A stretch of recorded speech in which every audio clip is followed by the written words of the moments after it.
Welcome back to Mirror of Fate. Last time we met a character who is absolutely a new original character that we have never seen in any Castlevania media before. No, madam.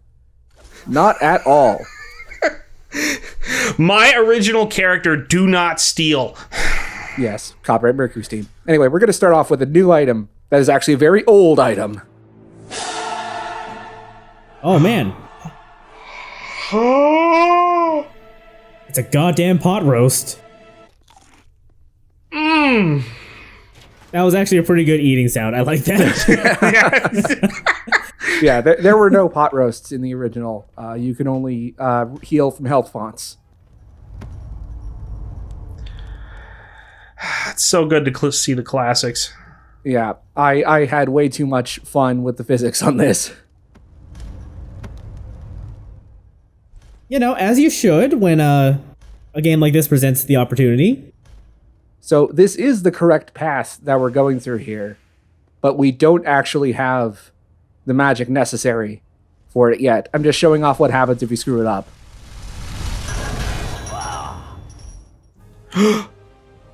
I'm surprised they actually took the time to make a special death scene for that. Huh. Surprisingly high effort for this game. Every so often there's little touches in this that I appreciate, but mostly it's just very bad. So this scroll is connected to a puzzle in the library, which I think it's connected to some item or other that's optional. I was never able to figure it out, and I didn't care. But it's there. Simon, you're kind of stuck there. Oh, no. Oh, goodness. Yeah, nice to know we got great leaps of faith. I will say, at least they didn't try to do like old NES Castlevania physics. That would have made this game like borderline unplayable. Yeah? As opposed to just very unpleasant. These are the things that are leading you to say, I don't care. Like, I don't think I've ever heard you say, I don't care before this game.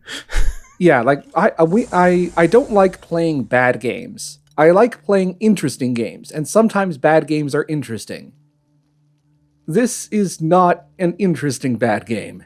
It's just the middle chapter in between two very interesting and heavily flawed games that are generally good. Also, those are Skavens. Those are the little monster things that the Night Watchman was controlling before we stole the glowy from him. And then he tried to control them in a last desperation attack, and they ate him up. You know, as they do. Yeah. You know, you cannot truly control the wild, untamed beasts, especially when they look like that.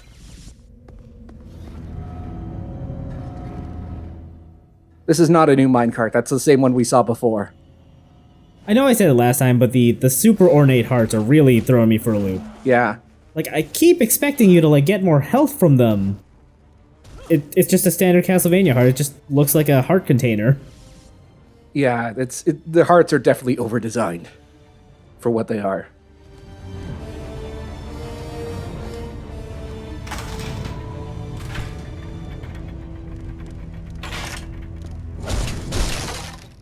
They put effort into the strangest stuff in this game. Yeah, it is very weird. And then the limp-wristed axe. What the hell? It's like he's flicking it like it's a dart or something. Somehow I forgot about the axe throw in between recording sessions, and I hate that I'm reminded of it now. By the way, there is a dagger in the original Lords of Shadow, which is actually really good against lycanthropes. Oh, really? Yeah. The dagger's actually useful. It's not like the shit standard Castlevania. Whoa! Yeah, that's the finishing move against the Skeleton Warrior. I do like that they at least simplified the finishing moves against the Skeleton Warriors, because if you remember in the original game, you had to use the Dark Gauntlet to finish them off when they were just a pile of bones on the ground. Yes. I mean, you could use a heavy attack, but it was a little complicated. Anyway, this is Schneider. That cutscene transition was a little awkward. I guess it would have been impressive on the 3DS. Yoink. Please don't tell me Mom's having a hookup inside of us. Well, I mean, Trevor's not around. I guess she's a free woman. She's exploring herself now. Thanks for the F-shack, Simon. So Schneider is just like a mobile turret who protects you from... I mean, he doesn't protect you otherwise, but he just serves to attack enemies around you. This game, and as well as the previous game, gives a surprising amount of lip service to Lament of Innocence, as well as Castlevania 64. It's really weird. Like, I mean, there's Schneider, obviously, and the Bernard family play a role in the backstory. Like, Gabriel spends a lot of time in the first game in a castle that is currently owned by Carmilla, but was built by the Bernards. And in the DLC, there's a whole story about how the events of the first game broke a seal that was keeping the Forgotten One from being unleashed on the world. And the rescue attempt, the attempt that Gabriel makes to stop the Forgotten One is pretty much how he becomes Dracula, because he has to kill Laura in order to, or Laura has to sacrifice herself and have Gabriel take her blood in order for him to survive in the same hell dimension that the Forgotten One is being kept in. I see. It's very weird. It's just weird to see the Forgotten One being an important part of the story as opposed to like a bonus boss. It's simultaneously the worst and best ending to a DLC pack ever. Yeah, it's really stupid. I mean, it is at least faithful to how bullshit the Forgotten One apparently is in Lament of Innocence. I have not played Lament of Innocence, but I've seen plenty of footage of the final boss, and it looks terrible. He's pretty bullshit. He's the bullshit boss of that game. I did not realize the whip could reach so far away. Well, he got the combat cross from that necromancer, if you remember, which has a retractable chain. Right, but I did not think it was so long. Yeah, it could stretch really far. He has an extra 50 feet of garden weasel hidden up his ass. So, do Sypha and Schneider share a magic bar? Yes, it's universal. Okay.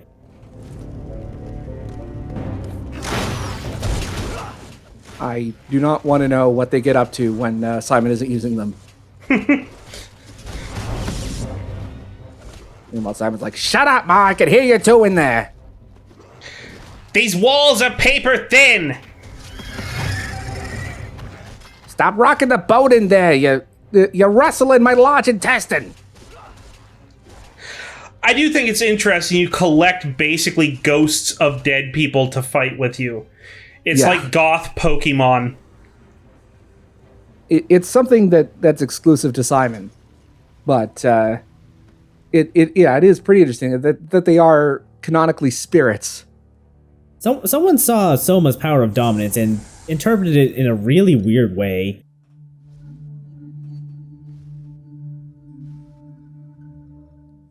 Well, I mean, they already have the player character with secretly Dracula twist from the Sorrow games.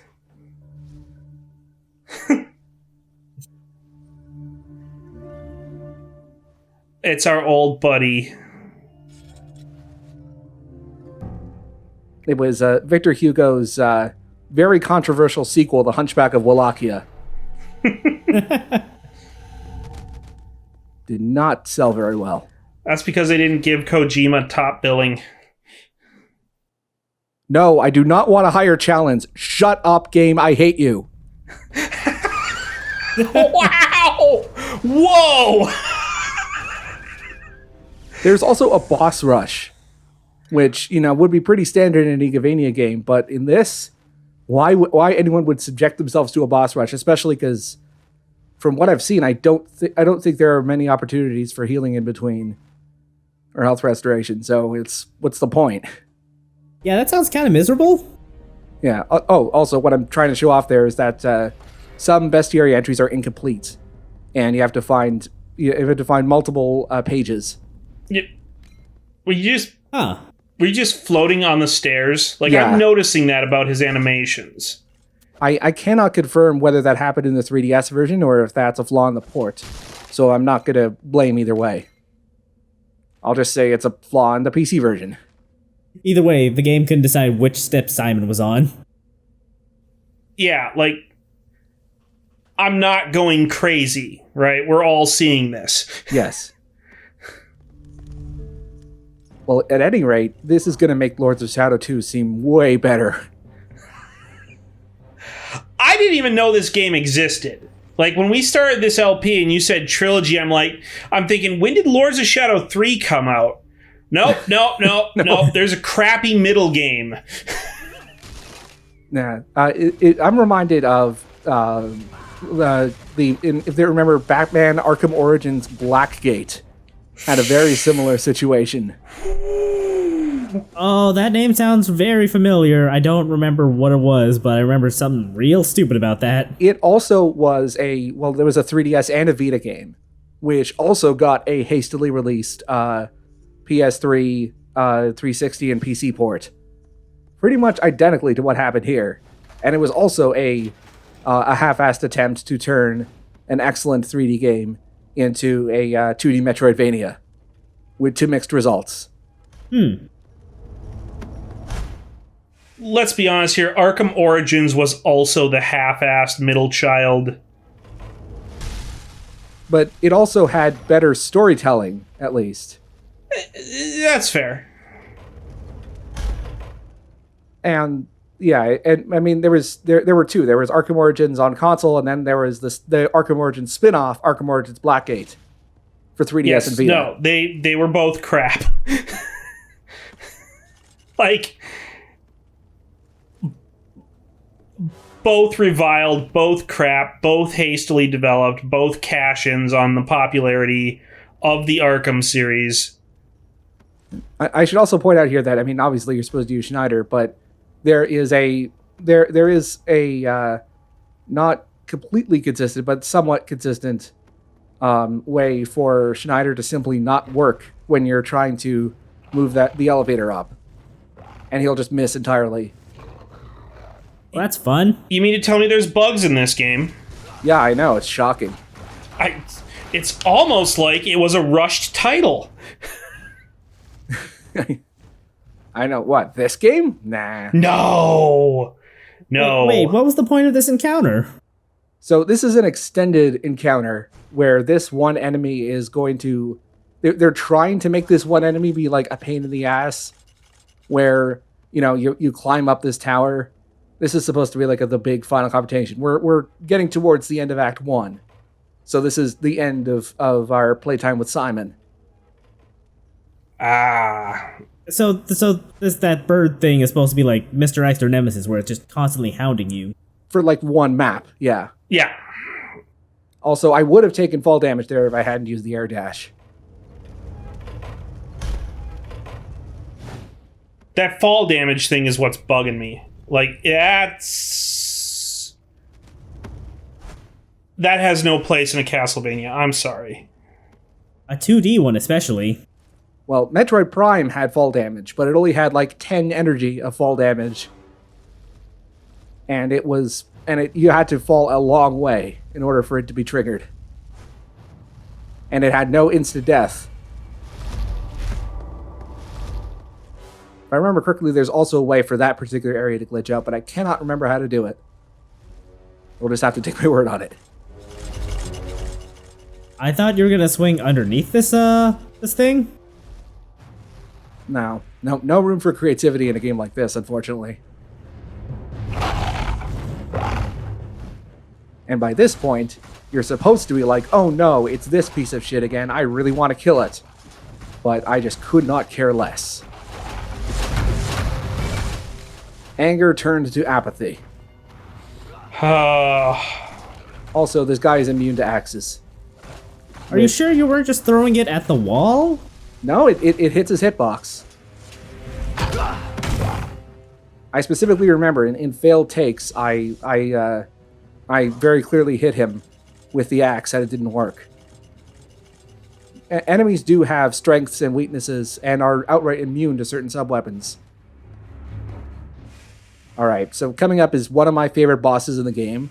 Not for gameplay, but just because it is funny, both intentionally and unintentionally. You will see what I mean.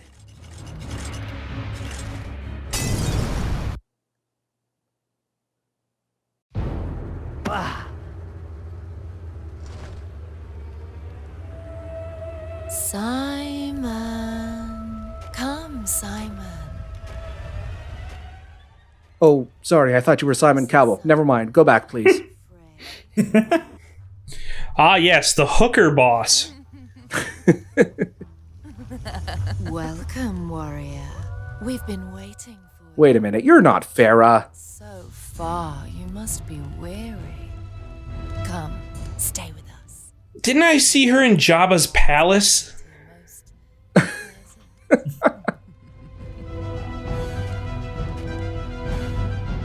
Come on, Simon, get closer. This is what Twi'leks look like without the makeup. Stay there, my sweet. I feel like this wouldn't be out of place in, like, God of War. Do you like what you see? I have Wow, where could I get her skirt? this. Let me show you how good you can feel. Oh no, cooties, get away from me! Ah! This was on a Game Boy. You could be playing this in public. You know, your technique could use some work, if I'm being honest here. Contact is kind of important to kissing. Yeah, you know, maybe work on consent. When you're draining the life force from your partner, I mean, I think that constitutes terrible kissing technique. Maybe you could get a couple of pointers from Rogue? Hmm. Look at this, Simon.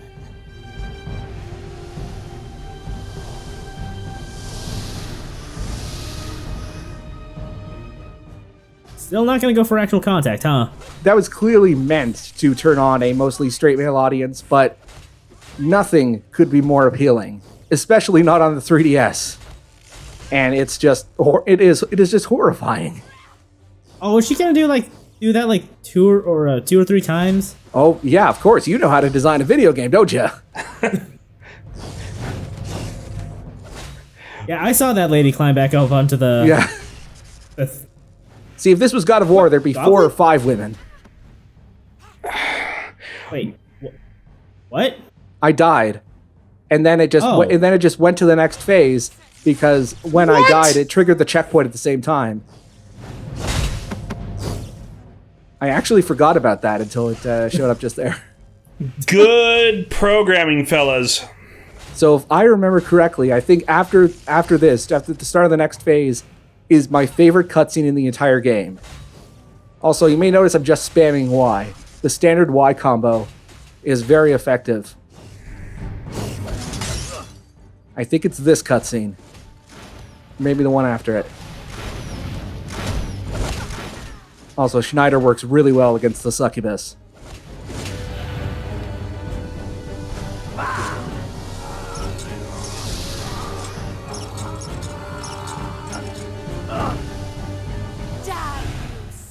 I think you might have just destroyed her spine. Oh no! This should be hot, but because it's in this game, nobody cares. Simon just doesn't understand what lesbians are yet. This is like 200 years before lesbians were invented, dude. Come on. Well, yeah, Katie Lang invented lesbianism. That we all know that. He just didn't exist.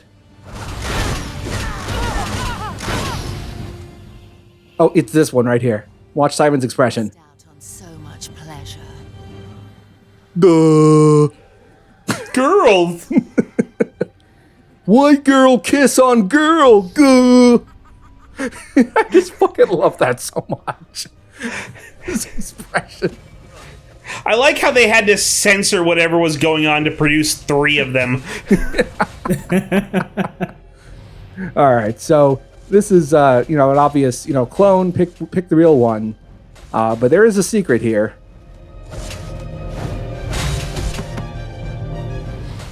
Well, there's 2 secrets. The real one makes a slightly different sound when you hit it.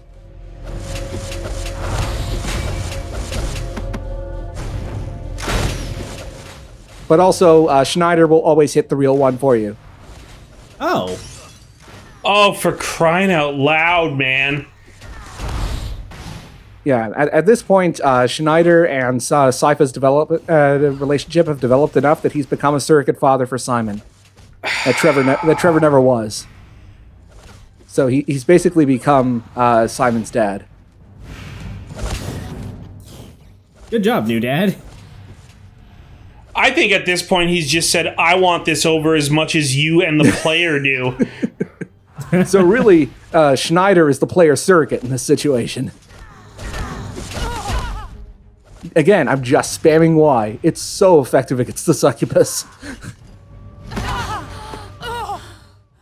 In this case, the Y stands for why am I fighting her?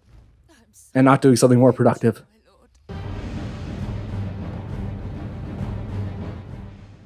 This segment of the cutscene, by the way, is interactive. You have to physically push the analog stick forward to walk towards the succubus. Why? Because cinematic? What? Of all the things to censor, why that? Hello? Where is your wine glass? Congratulations, my grandson. You're becoming just like me. You fight well. You finally killed your first woman. Bravo! I am Simon Belmont. I have come to avenge the death of my parents. I've come to destroy you. See, Simon is the kind of hipster who pretends that he's watched Princess Bride. He thinks the quote is, it's close enough. Yeah, no. He got it mostly right. That relic you carry holds no power over me, young Belmont. Know this, your father died by my hand. Will you suffer the same fate? Oh, accuracy, they got the gauntlet in there. That's actually not the gauntlet. We'll find out what it is later in Lords of Shadow 2. That now, won't we?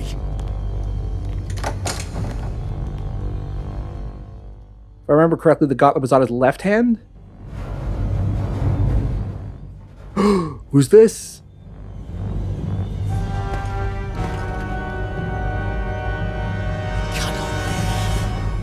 Good of you to join us, Alucard. Dun dun dun. What a twist! What a twist. The man who looks and acts exactly like Alucard turns out to be Alucard. Wow, they wasn't didn't bury the Soma. lead. So, keeping in mind throughout that cutscene, none of the 3 men know exactly their relationships to each other at this point in time. Like, Gabriel has kind of figured out who Simon is, sort of. As we'll find out later, Alucard's a little complicated, but Simon doesn't know that that Dracula is Gabriel.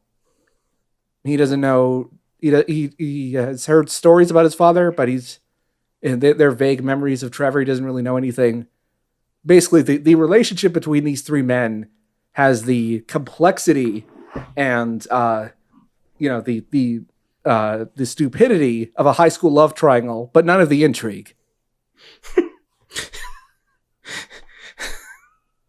Sarah's dating Alex, who's secretly in love with Charlie, but he's never gonna get his whatever. Oh Fuck my it. God. I don't know what I was gonna do with that joke, but The point is, there is dramatic irony, layers of it throughout the complex relationship between these three individuals.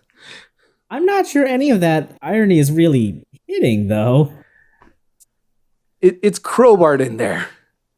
I don't think it's hitting because it's the game that makes you not care. You just don't care. You're the one guy in high school that didn't care about love triangles. You're sitting there listening to people talking about making out a party and you just don't care. Like, dude, that was me she in high was there school. with her snakes and like, I don't care. That was totally me in high school. Oh my God. Yeah, I think same. All right. So next video, we're going to start Act 2.